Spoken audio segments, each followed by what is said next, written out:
तो आप सबका बहुत बहुत स्वागत है आज की इस संध्या में। और हम लोग श्रीमद् भगवद गीता के 9वें अध्याय पर चर्चा कर रहे हैं। आज शारदीय नवरात्र का पहला दिन भी है। क्या कहते हैं? अनन्या चिंतयन्तो माम, जो मेरा अनन्य चिंतन करता है, ये जना पर्युपासते, और मेरी उपासना करता है, तेषाम नित्यभियुक्ता नाम, मैं उससे जुड़ा रहता हूँ, और योग क्षेमम व्याम्यम। तो उसमें कर्म की कहाँ बात की भगवान ने? हाँ। अनन्या चिंतयन्तो माम ये जना पर्युपासते तेषाम नित्यभियुक्ता नाम योग क्षेमम व्याम्यहम। तो हम लोगों ने देखा था, इसमें हम लोगों ने अर्जुनाचार्य के विषय में समझा, और उससे दो बातों का हमको पता चला कि भगवान पर और भगवान की वाणी पर विश्वास होना चाहिए, कि भगवद गीता एक जीवन शास्त्र है। तो ये हमने श्लोक संख्या 22 में, हम लोगों ने 23वां भी पूरा कर लिया था, और 23वें में हम लोगों ने देखा भगवान ने कहा, ये अपन्न देवता भक्ता यजन्ते श्रद्धान्विता ते अपि मामेव कौन्ते यजन्ते अविधिपूर्वकम। अर्जुन ने मन में विचार किया कि ऐसे लोग भी तो हैं जो भगवान कृष्ण को छोड़ के दूसरे देवताओं आदि की भक्ति करते हैं, तो उनके विषय में क्या है, उनका क्या रहता है? तो भगवान कहते हैं वो करते तो हैं, लेकिन वो अविधि पूर्वक करते हैं, विधि वो नहीं है। और इसलिए हमने 7वें अध्याय में हम लोगों ने चर्चा की, भगवान उस तरफ इशारा कर रहे हैं कि ऐसे लोग कैसे हैं? अल्प मेधसाम हैं, अल्प बुद्धि वाले हैं। अंतवत्तु फलम तेषाम तद्वल्प मेधसाम देवान देवयजो यान्ति मद्भक्ता यान्ति मामपि। तो ऐसे लोग कैसे हैं? उनकी बुद्धि कैसी है? अल्प बुद्धि है, और वो जो अंत होने वाले फल है उसी में फंस जाते हैं। तो अर्जुन को लगा कि अविधि पूर्वक, ये अविधि पूर्वक कैसे हुआ? तो भगवान उसी बात को और क्लियर कर रहे हैं कि कैसे हो जाता है पतित कोई व्यक्ति।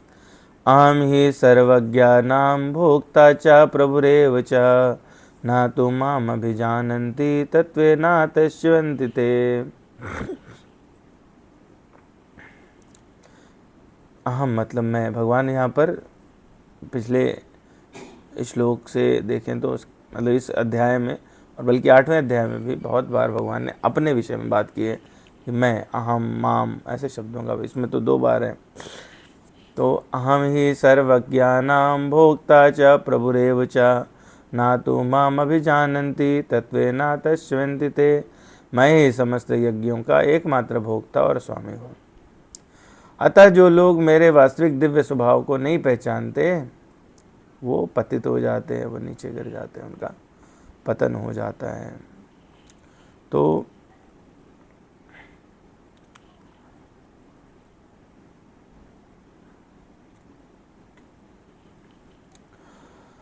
अगर हम लोग देखें तो जितने भी वैदिक साहित्य हैं, पुराण आदि हैं, उनमें चर्चा की गई है कि सबको यज्ञ अनुष्ठान ये सब करने चाहिए। तो यज्ञ अनुष्ठान जो हैं वो अधिकतर, अगर हमारी बुद्धि ये पकड़ती है कि हमको एक पर्टिकुलर देवता के लिए करने हैं, तो वहीं पर गड़बड़ हो जाती है। क्या होता है कि बुद्धि इस बात को ग्रहण कर लेती है कि जिन देवताओं की वो पूजा कर रहे हैं वही सर्वशक्तिमान है। लेकिन भगवान यहाँ क्या बता रहे हैं? अहमी सर्वयज्ञानां भोक्ता च प्रभुरेव च। मैं क्या हूँ? समस्त यज्ञों का भोक्ता हूँ, और मैं सभी का प्रभु यानी स्वामी भी हूँ। तो जो भी वैदिक साहित्य में अनेक प्रकार के यज्ञ अनुष्ठान आदि बताए गए हैं, वो सब किसको प्रसन्न करने के लिए हैं? वो भगवान को ही प्रसन्न करने के निमित्त बनाए गए हैं। यज्ञ का मतलब होता है विष्णु, स्वयं भगवान विष्णु।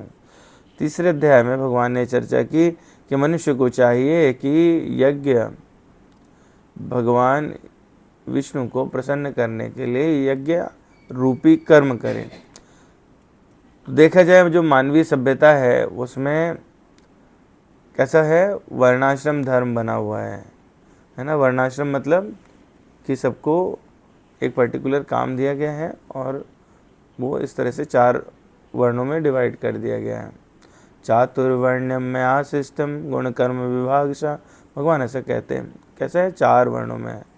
और किसने बनाया इसको, भगवान ने स्वयं बनाया। किसी ने ऐसे नहीं कि अपने से वो हो गया हो। एक बार ना वो प्लग निकाल के दोबारा लगाओ, शायद सही से लगा नहीं है। 2 में से एक चीज़ है तो नए नए जो छोटी डिवाइस में लगी है ना दोनों चीज़ें, हाँ ऑन तो है वो, माइक वाले में लगा के देखो एक बार। और दूसरा वो वायर जो स्पीकर वाला है वो भी निकाल के, हाँ यही वाला, हाँ ठीक है। नहीं नहीं, उसमें बने होंगे सिंबल, बने होंगे स्पीकर वाले, आउटपुट के सिंबल बने होंगे।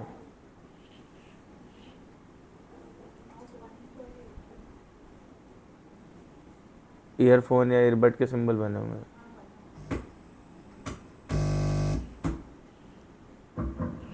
हाँ, तो भगवान क्या कह रहे हैं कि मैं समस्त यज्ञों का भोक्ता भी हूँ और बस ठीक है इधर से हो जाएगा, कोई दिक्कत नहीं। तो मैं समस्त यज्ञों का भोक्ता भी हूँ। क्यों? क्योंकि मैं सबका स्वामी हूँ। तो जो क्षणिक लाभ के लिए देवताओं की उपासना करते हैं उनको क्या होता है, अभी हम लोगों ने देखा कि भगवान ने 7वें अध्याय में हमको ये बात समझाई थी। अंतवत्तु फलम तेषाम तद्भव अल्पमेधशाम। वो कैसे हैं, कम बुद्धि वाले लोग हैं और वो अंत वाले फलों के कारण देवताओं की उपासना करते हैं।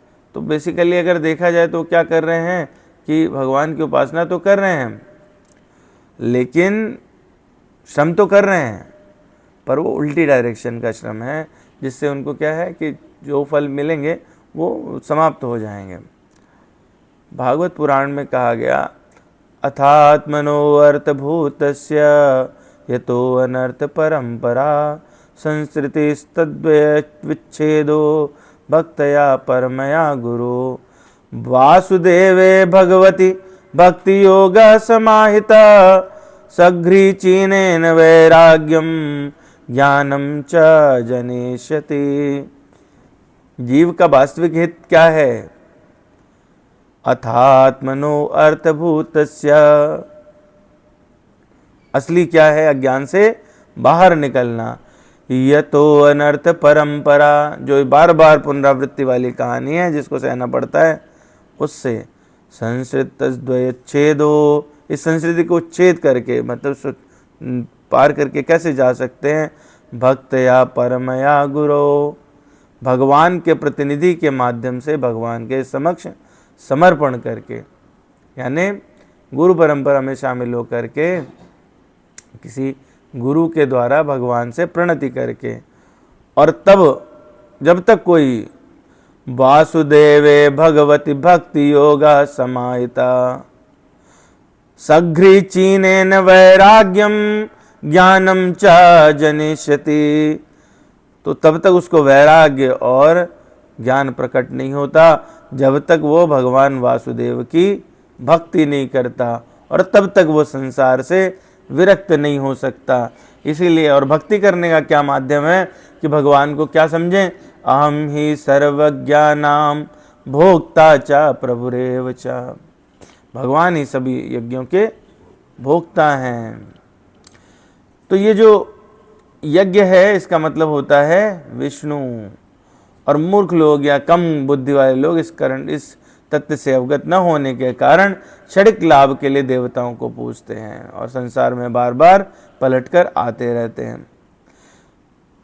तो अर्जुन ने जो मन में विचार किया है, या अगर हम देखें तो हमको स्वतः यह प्रश्न उठना चाहिए पिछले श्लोक के उसमें कि ये अविधि पूर्वक क्यों है? क्यों है ये अविधि पूर्वक?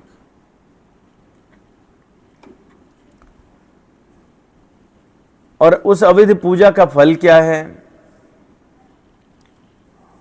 तो इस श्लोक में भगवान क्या कह रहे हैं स्पष्ट रूप से कि मैं इंद्रादि के रूप में सभी यज्ञों का भोक्ता हूँ, मैं ही सबका प्रभु, पालक, नियंता और फल प्रदाता हूँ। मैं जो भी मिलेगा किसी को, वो कैसे मिलेगा? भगवान के माध्यम से ही मिलेगा। और जो देवताओं को स्वतंत्र ईश्वर समझते हैं, मतलब भगवान से अलग समझ रहे हैं, तो वहीं पर गड़बड़ हो जाती है और इसलिए वो जन्म मरण के चक्कर में फंस जाते हैं। तो शास्त्र की आज्ञा से क्या है कि हम लोगों को यज्ञ आदि करने चाहिए, लेकिन वो किसकी प्रसन्नता के लिए करने चाहिए? भगवान की प्रसन्नता के लिए, भगवान कृष्ण, भगवान विष्णु की प्रसन्नता के लिए करने चाहिए। जो भी शुभ कर्म हैं या व्यवहारिक या शारीरिक कर्तव्य कर्म हैं, उन सब का किसको फल जाता है? भगवान को जाता है। तो अगर देखा जाए तो पूरे संसार के मालिक कौन है? सारे जितने पदार्थ हैं, लोग हैं, व्यक्ति हैं, घटना है, परिस्थिति है, यहाँ तक कि जो प्राणियों के शरीर हैं और मन बुद्धि इंद्रियां हैं, उन सब के भी मालिक कौन है? भगवान है। तो भगवान ने क्यों रचना की सबकी? लीला के लिए।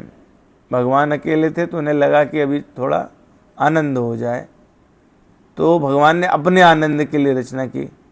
और जब हम उसमें आनंद में अपना आनंद चुराने लगे तो चोरी है ना। तो हम क्या है, स्वयं भोक्ता बनने लगते हैं, तो इससे दिक्कत हो जाती है। भगवान जो है वो जितना भी सृष्टि में चर अचर हैं, गण हैं, देवियां हैं, देवता हैं, वो सब क्या हैं? भगवान के दास हैं और भगवान की ही पूजा करते हैं। उन सबको बल कहाँ से प्राप्त हो रहा है? भगवान से ही प्राप्त हो रहा है। और भगवान ने इसीलिए जो है कहा कि कामना वश होकर के नहीं करना चाहिए। भगवान जो है वो 7वें अध्याय में हम लोगों ने देखा, भगवान ने क्या? कामय स्थित हित ज्ञाना। तो क्या है, कामना से युक्त होकर के कोई अगर इस प्रकार से यज्ञ आदि करता है तो वो फिर क्या होगा? मुश्किल में फंस जाएगा, है ना। वो फिर जो भी कुछ करेगा वो किससे वशीभूत होकर के कर रहा है? वो कामना से वशीभूत होकर के कर रहा है। और ऐसे में वो क्या कामना क्या करती है? उसकी बुद्धि को चुरा लेती है। काम स्थित हित ज्ञाना प्रपद्यन्ते अन्य देवता। दूसरे देवताओं की शरण ले ली कामना के वशीभूत होकर के। फिर क्या होगा? जिसकी शरण लोगे उसके नियम में फंसना पड़ेगा। उसका नियम क्या है कि मेरे तक आओ, उसकी जहाँ तक पहुँच है वहाँ तक रखेगा। तम तम नियमास्था है प्रकृत्या नियता स्वया, तो उसमें फंसा देता है। इसलिए क्या करना है? इसीलिए है कि भगवान का स्मरण करना है, भगवान के लिए ही सारे यज्ञादि कर्म करने हैं। कई बार जो है लोगों को लगता है कि हिंदू समाज में तो कितने करोड़? 33 करोड़। 33 करोड़ भगवान है। तो 33 करोड़ भगवान नहीं है, देवी देवता हैं।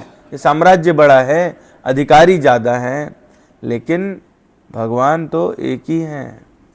यही बात समझने वाली है। इसके अलावा इसमें कुछ और समझने की चीज़ नहीं है। तो हम लोगों को, और भगवान ने जब हम लोगों ने दूसरा अध्याय पढ़ा तो भगवान ने स्वयं ही बता दिया क्या होता है कि भोग और ऐश्वर्य से जिनका अंतःकरण चुरा लिया जाता है। भगवान ने शुरू में बताया कि हम क्यों फंसे हैं। भोग ऐश्वर्य प्रसक्ता नाम तया अपहत चेतसाम व्यवसायत्मिका बुद्धि समाधो न विधीयते। भोग और ऐश्वर्य की जो वेदों में बात की गई है उसमें फंस जाते हैं। हमको चाहिए होता है कि ये सब हमारे लिए हो, ये ऐश्वर्य हमारे लिए हो, ये सारा भोग हमारे लिए हो, और उसमें फंस जाता है। क्या फंस जाता है? हमारा मन, अंतःकरण फंस गया। तो भोग ऐश्वर्य प्रसक्ता नाम तयापहत चेतसाम, और इससे क्या होगा? व्यवसायत्मिका बुद्धि समाधौ न विधीयते। बुद्धि को जो विवेक इस्तेमाल करना था वो क्या करेगी? नहीं कर पाएगी। क्यों? क्योंकि भोग और ऐश्वर्य के चक्कर में हमारा मन फंस गया है। तो अगर देखा जाए तो भगवान की तरफ जाने में दो मुख्य बाधाएं हैं। पहली बाधा कि अपने को आदमी भोक्ता मानता है, यही पहली गलती है जीव से। स्वयं को क्या मानता है? भोक्ता और प्रभु मानता है, और यही इस श्लोक से उल्टा है। भगवान क्या कह रहे हैं? अहम ही सर्वज्ञानाम भोक्ता च प्रभुरेव च। भगवान क्या कह रहे हैं? मैं ही सभी यज्ञों का भोक्ता हूँ और मैं ही स्वामी हूँ। और हम लोग क्या करते हैं? भोग ऐश्वर्य प्रसक्ता नाम तया बहत चेतसाम। तो हमारा मन फंस जाता है, हमको लगता है भोक्ता कौन है? हम हैं। और जब ऐसा सोचता है मनुष्य, उल्टी बुद्धि लगाता है, तो वो क्या करता है? परमात्मा से विमुख हो जाता है। तो क्या होता है कि जैसे जैसे उदाहरण देते हैं संत लोग कि बचपन में बालक तो क्या होता है? माँ के बिना नहीं रह सकता, लेकिन जब बड़ा हो गया, उसका विवाह हो गया और उसकी पत्नी आ गई, तो क्या बोलता है कि ये मेरी स्त्री है, और वो उसका भोक्ता और मालिक बन जाता है। फिर उसे माँ उतना पसंद नहीं आती, और उसकी दास्ता किसके में हो जाती है? वो समझता है कि जो स्त्री है, जो जिससे विवाह करके लाया है, वो उसके भोग और ऐश्वर्य की वस्तु है। उसमें फंस जाता है और उसे याद नहीं रहता कि ये मालिक माँ थी जिसने मुझे पाला, मुझे अपने पेट में रखा, बड़ा किया इत्यादि। तो वो उसकी विस्मृति और उल्टा बुद्धि होने के कारण उसका पतन होना शुरू हो जाता है। और जब जीव को किसी तरह से इस प्रकार का स्मृति हो जाए, मन में बात आ जाए कि वास्तव में जो सारे भोग हैं उनके भोक्ता और ऐश्वर्य के मालिक तो एकमात्र भगवान ही हैं, तो वो वापस ठीक रास्ते पे आ सकता है और उसका पतन नहीं होता। दूसरी गलती क्या करता है जीव कि वो देवताओं को भोक्ता मानता है और उन्हीं को स्वामी मानने लगता है। पहला गलती क्या किया? या तो स्वयं को माना। दूसरी गलती क्या किया? देवताओं को मानने लगा, वो तब भी भगवान को भूल गया। कहने का मतलब हुआ कि सामने उसने जिस अधिकारी को देखा तो उसने सोचा यही सर्वोच्च है, इसी के हाथ में सारी पावर है, उसी की लल्लू चप्पो करने लगे। तो जो असली था, जो स्वामी थे, उनसे क्या हुए? दूर हो गए। पर भगवान यहाँ क्या कह रहे हैं? भगवान कह रहे हैं कि अहम ही सर्वज्ञानाम भोक्ता, सभी यज्ञों का मैं भोग करने वाला, चा प्रभुरेव चा, और सभी का स्वामी भी हूँ। तो भगवान स्वयं सबके स्वामी हैं, और भगवान तक पहुँचने का जो सबसे सरल मार्ग है वो क्या है? भक्ति। और भक्ति कैसे भक्ति करें? अब कलयुग में कैसे? अनन्य तो ठीक है, कैसे करें? कलयुग में कैसे भक्ति करें? तो कौन सी भक्ति सबसे सरल है?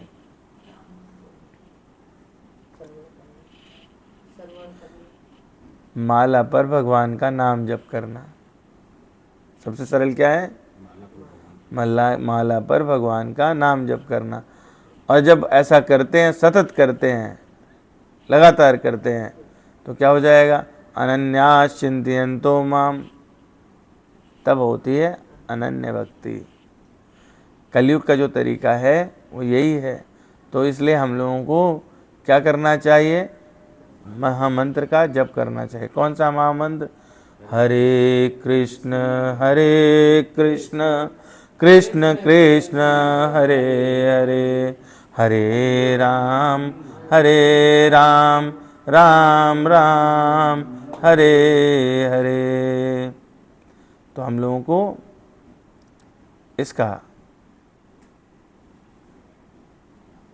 इस मंत्र का जप करना चाहिए।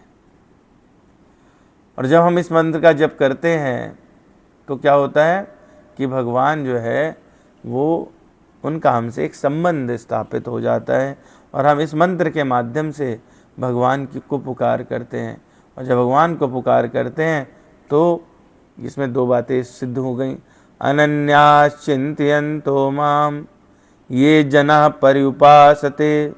और जब लगातार करते हैं तो क्या होता है, तेषाम नित्य अभियुक्ता नाम, ये भी हो गया। तो हमारा जो भी है, जो हमारे पास था, उसकी रक्षा करना और जो नहीं है वो हमको प्रदान करना, ये किसका कार्य हो जाता है, ये भगवान का कार्य हो जाता है। तो ये दो गलतियां आमतौर पे हम लोग करते हैं। और ऐसे में चूंकि हमारा ये नॉर्मल टेंडेंसी है, ये हमारी नॉर्मल टेंडेंसी है। देखिए इसमें हम लोग ऐसा सोचें कि नहीं नहीं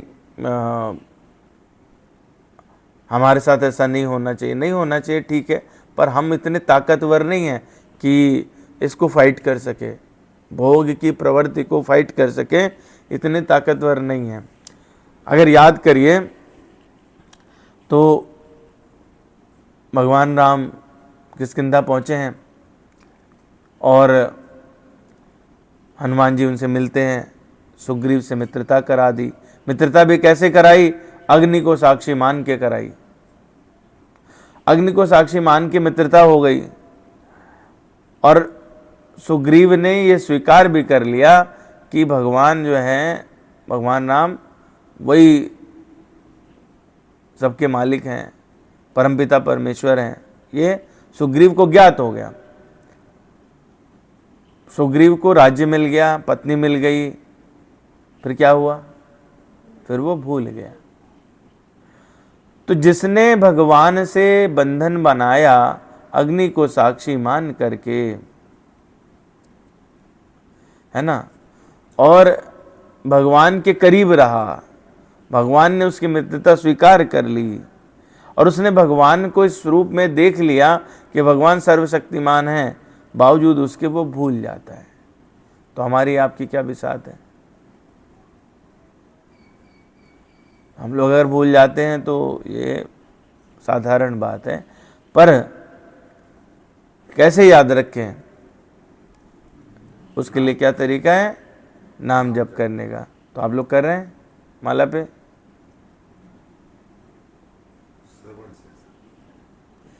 तो फिर ये सरल विधि नहीं अपना रहे तो फिर कैसे होगा, नहीं होगा। काफी सुनते हैं महामंत्र, मामला उससे जमेगा नहीं। पुकार तो खुद ही को करनी पड़ती है, ठीक है।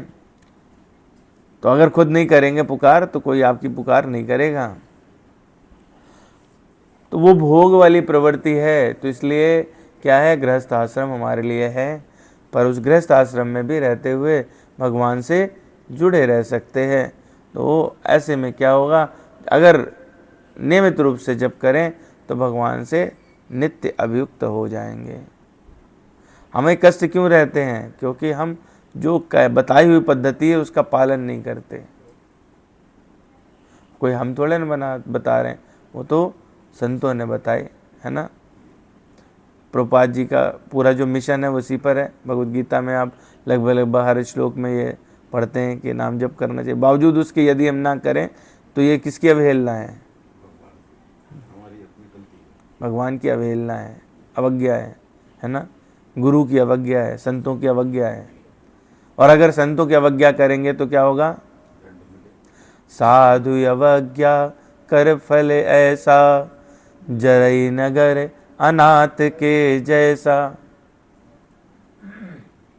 इसलिए हमारा जो अंतर्मन है, अंतःकरण है, जो अंतःकरण का नगर है, वो जलता रहता है। क्यों जल रहा है, क्योंकि हमने साधु अवज्ञा की है। तो साधु की आज्ञा क्या है, संतों की आज्ञा क्या है,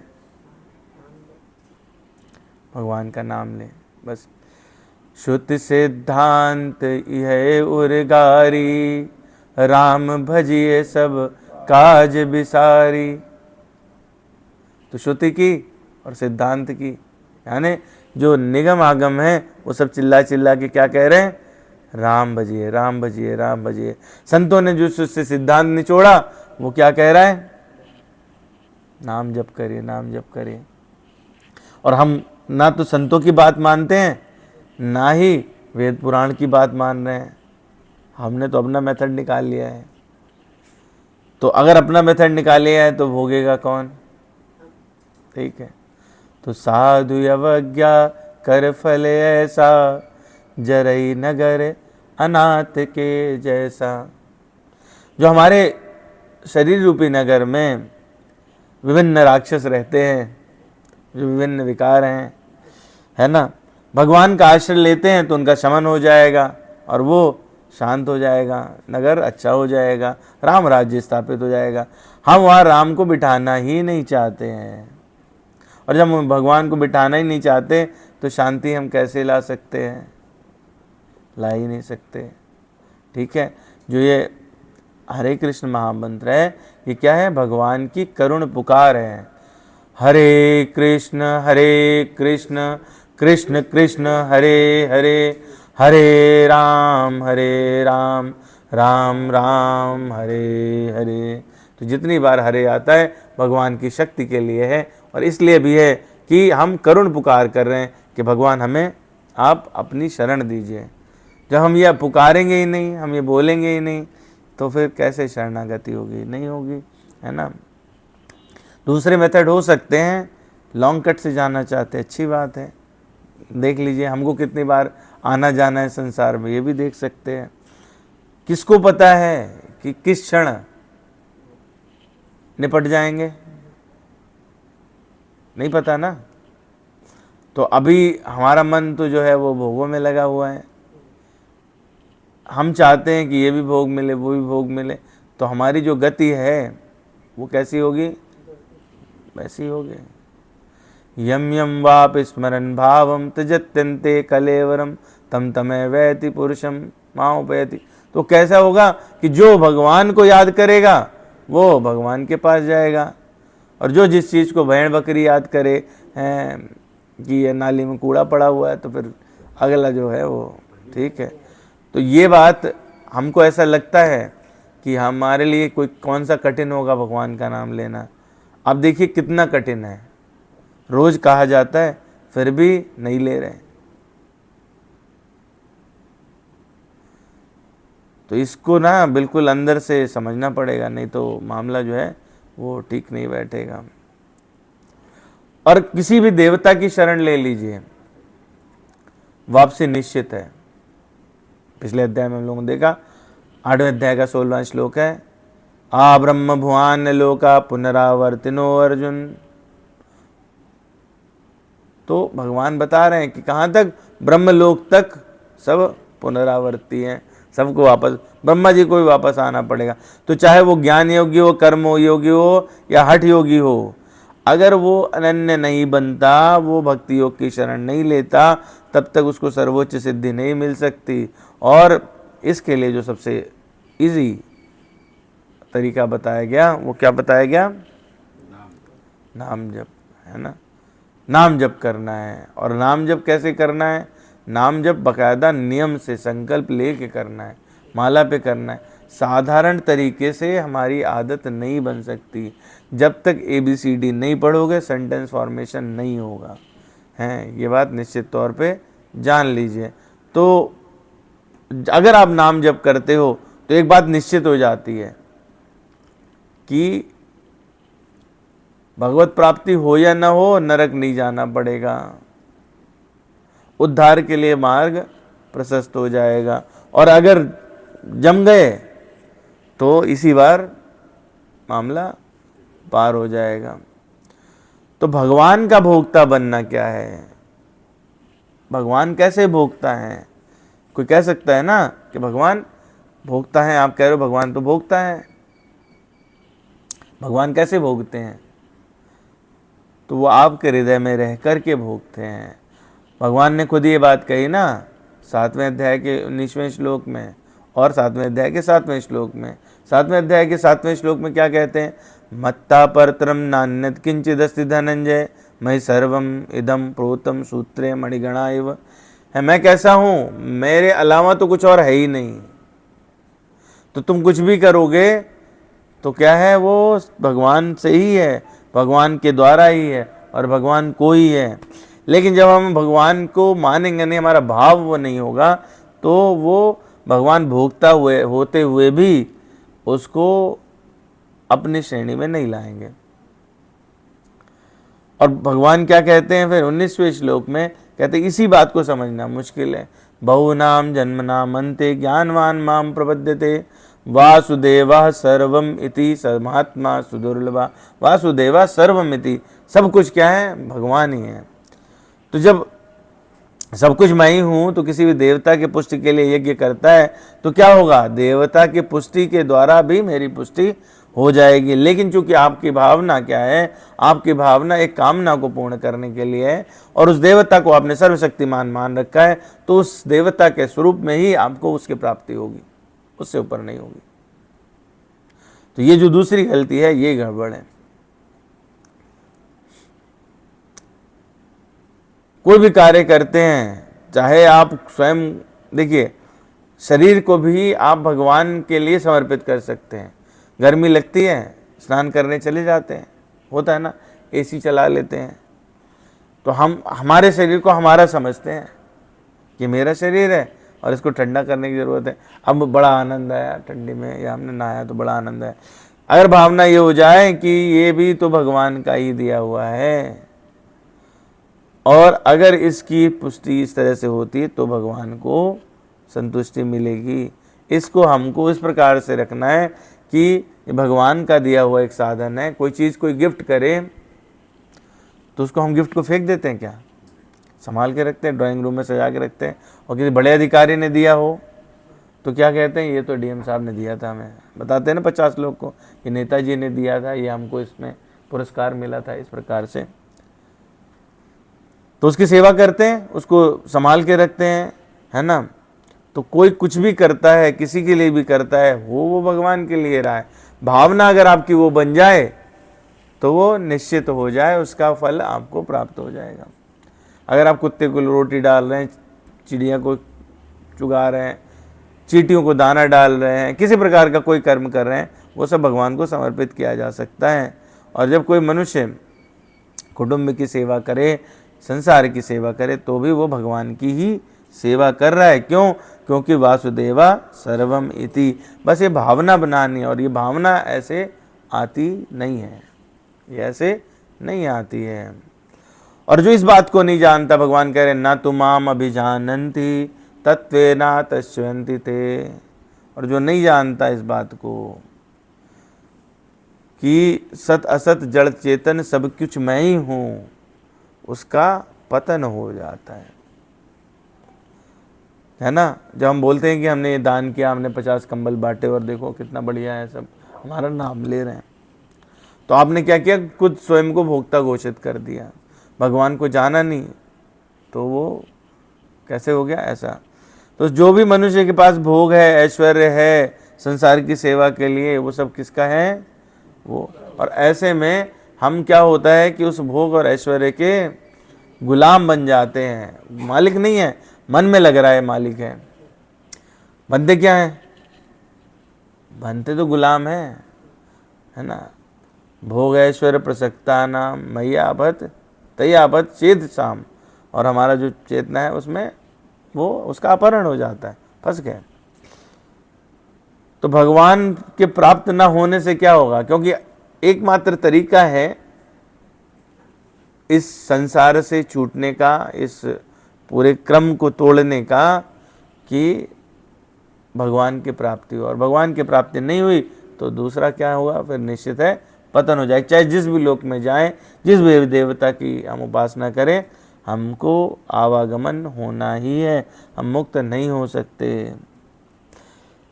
तो ये जो देवताओं की पूजा करते हैं या विभिन्न पूजा पद्धतियों में लोग जाते हैं, तो उनकी अंतोगत्वा क्या गति होती है, क्या सभी रास्ते एक ही स्थान पर ले जाते हैं, तो ऐसा सही नहीं है।